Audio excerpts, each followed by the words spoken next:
এটা হলো Samsung Galaxy S10 সিরিজের 3টা ফোন লঞ্চ হয়েছিল, Samsung Galaxy S10 plus, S10 এবং S10e। S10eটা ছিল একটু চিপ প্রাইসের, S10 প্লাসটা ছিল হায়ার ভেরিয়েন্ট, যেখানে এটা থেকে কিছু কিছু জিনিস বেশি আছে।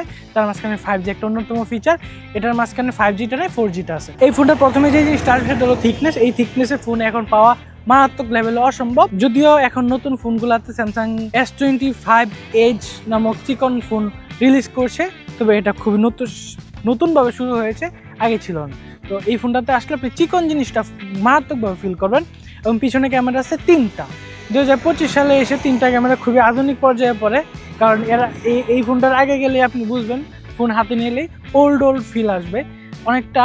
আইফোন এক্স যেমন একটা গেম চেঞ্জার ছিল, এই ফোনটা স্যামসাংয়ের জন্য ঠিক সেই লেভেলের গেম চেঞ্জার। পিছনে 3টা ক্যামেরা 12 মেগাপিক্সেলের, সামনে ক্যামেরাটা 12 মেগাপিক্সেল। তবে S10 প্লাসে সামনে ক্যামেরা 2টা, এখানে একটা আলট্রা ওয়াইড, একটা সিঙ্গেল, যদিও এখানে শুধু সিঙ্গেল ক্যামেরাটা আছে। এবং এর পরবর্তী মডেলগুলোতে সিঙ্গেল ক্যামেরাটাতে আলট্রা ওয়াইড করে দিয়েছিল এবং হালকা জুম করে ওয়াইড করে দিই। তো যেটা হোক, এটা নতুন টেকনোলজি।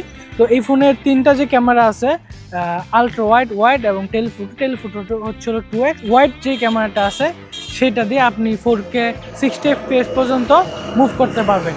তবে টেলিফোটো এবং আলট্রা ওয়াইড দিয়ে 4K 60-তে যেতে পারবেন না, 4K 30 FPS দুটাতে শুট করা সম্ভব। স্যামসাং এর ফোনে আসলে প্রথমে যে জিনিসটা আপনি লক্ষ্য করবেন সেটা হচ্ছিল ডিসপ্লে, AMOLED 2K ডিসপ্লে। এবং স্যামসাং এর যেই মাইন্ড ব্লোয়িং ডিসপ্লে এবং হালকা কার্ভের উপরে যে জিনিসটা গেল, মনে হচ্ছিল যে আসলে অনেক ভিডিও তো দেখেছেন যে আসলে ঘাসের মাঝখানে রেখে দিলে ফোন খুঁজে পাওয়া যায় না, হ্যাঁ ওই ফোনটাই এটা। তো এই কার্ভ জিনিসটা আসলে এখন মিস করবেন, কারণ এখনের ফোনে আসলে কার্ভের কোনো অস্তিত্ব বজায় রাখে না। কার্ভের প্রচুর সমস্যা আছে, মিসটাচ হয়, গেম খেলাতে ভয়ানক সমস্যা হয়। সবচেয়ে ডেইলি লাইফে যে প্রবলেমগুলো, এটা হচ্ছিল গরিলা লাগানো যায় না, গরিলা ভাঙে বেশি, যদি ডিসপ্লে ভেঙে যায় খরচ অনেক বেশি এবং ডিসপ্লে চেঞ্জ করা অনেক কষ্টের। এটা ডিসপ্লেটা যদি চলে যায় তাহলে ডিসপ্লেটা 15,000 টাকা লাগবে, যে জিনিসটা খুবই পেইনফুল, কারণ এই ফোনটার দামই 15,000 কিছু বেশি। যার কারণে স্যামসাং আসলে কার্ভ ডিসপ্লে থেকে মুভ করে ফ্ল্যাটে চলে আসছে। ফ্ল্যাটের আলাদা একটা সৌন্দর্য আছে, তবে কার্ভের সৌন্দর্য অন্য রকমের। সিম কার্ড স্ট্রেটা সামনের দিকে আছে এবং একটা নয়েজ ক্যান্সেলেশন মাইক্রোফোন আছে। নিচে যে মাইক্রোফোন একটা S21 আমি যেটা ইউজ করেছিলাম, সেখানে নিচে 2টা এবং সামনে 2টা মাইক্রোফোন ছিল। নয়েজ ক্যান্সেলেশন মাইক্রোফোনের কারণে অনেকটা কাজে দেয়। তো এই ফোনটাতে থাকার কারণে আমরা অনেক উপকারী ফিল করছি। পিছনে একটা হার্ট রেট সেন্সর আছে, যেটার মাধ্যমে হার্ট রেট সেন্স করে এবং খুব সম্ভবত গরিবের থার্মোমিটার। ইন ডিসপ্লে ফিঙ্গারপ্রিন্ট আছে। স্যামসাং গ্যালাক্সি S10e যে ফোনটা আছে, ওই ফোনটাতে ইন ডিসপ্লে ফিঙ্গারপ্রিন্ট না, ওই ফোনটার পাওয়ার বাটনের ফিঙ্গারপ্রিন্ট ছিল, ইন ডিসপ্লে ছিল না। ওই কারণে ওই ফোনটা প্রাইস কিছুটা কম করেছিল এবং অনেক স্পেসিফিকেশন অনেক কিছু কমে ওই ফোনটা বের করেছিল। যদি ওই ফোনটা খুব সম্ভবত পুরান এখন পাওয়া যায় না। পুরান স্যামসাং S10 এবং S10 প্লাস 2টা ফোন প্রচুরভাবে জনপ্রিয়। এবং এটাতে যে প্রসেসরটি ইউজ করা হয়েছে সেটা হলো Exynos 9820, যেটা খুব সম্ভবত 888-এর আগের প্রসেসরটা। তো 888-865 খুব সম্ভবত এই প্রসেসরটার কম্পিটিটর। এই প্রসেসরটার সবচেয়ে বড় অসুবিধা দিক হচ্ছিল এটা একটি হিটার, আপনি ইস্ত্রি করতে পারবেন যেহেতু Exynos-এর ফোন, তো প্রচুর পাওয়ারফুল। এই প্রসেসরটা 7 ন্যানোমিটারের তৈরি, যার কারণে চার্জটা যথেষ্ট পরিমাণ কম খাবে এবং ব্যাটারি হচ্ছিল 3400 mAh।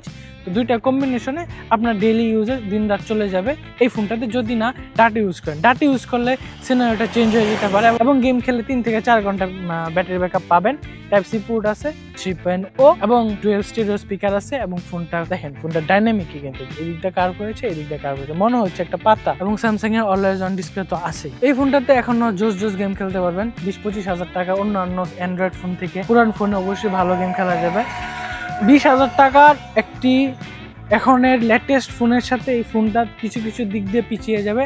এর মাঝখানে অন্যতম হচ্ছে ব্যাটারি ব্যাকআপ এবং ফোনটার সাইজ একটু ছোট। এছাড়া এই ফোনটাকে পূর্ণ দিক দিয়ে বিট করা ইম্পসিবল। ডিসপ্লে অসম্ভব, 2K ডিসপ্লে অসম্ভব, যে এটা যে AMOLED মনে হচ্ছে পাতা, কাছে পাতার ছবি তুলে ডিসপ্লে থেকে ভেসে চলে আসে। আর ব্যাটারি বিষয়টা তো পিছিয়ে যাবে, এটা যেহেতু পুরানো হয়েছে, ব্যাটারি ওল্ড হয়েছে এবং ব্যাটারি ছোট, ওই দিক দিয়ে এটা কোনোভাবেই সার্ভাইভ করা সম্ভব না। ভাবা যায় 2019 রিলিজ হয় এই ফোনটাতে 8GB র্যাম আর 128GB।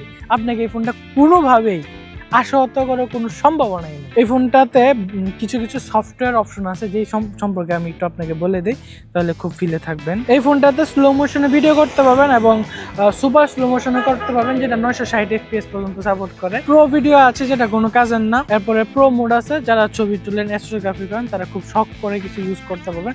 তবে এটা ডেইলি লাইফে খুবই অকাজের, আগে মনে হয়তো খুবই কাজের, তবে এটা হাতে আসার পরে খুবই অকাজের মনে হয়।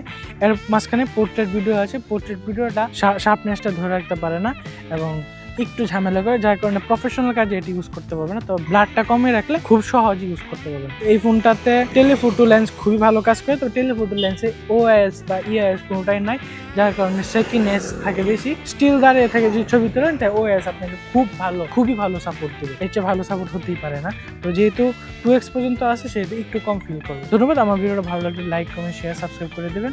আর ভালো না লাগলে ডিসলাইক দেবেন এবং কি ভালো লাগে না সেটা অবশ্যই বলবেন। আচ্ছা, একটা নেই।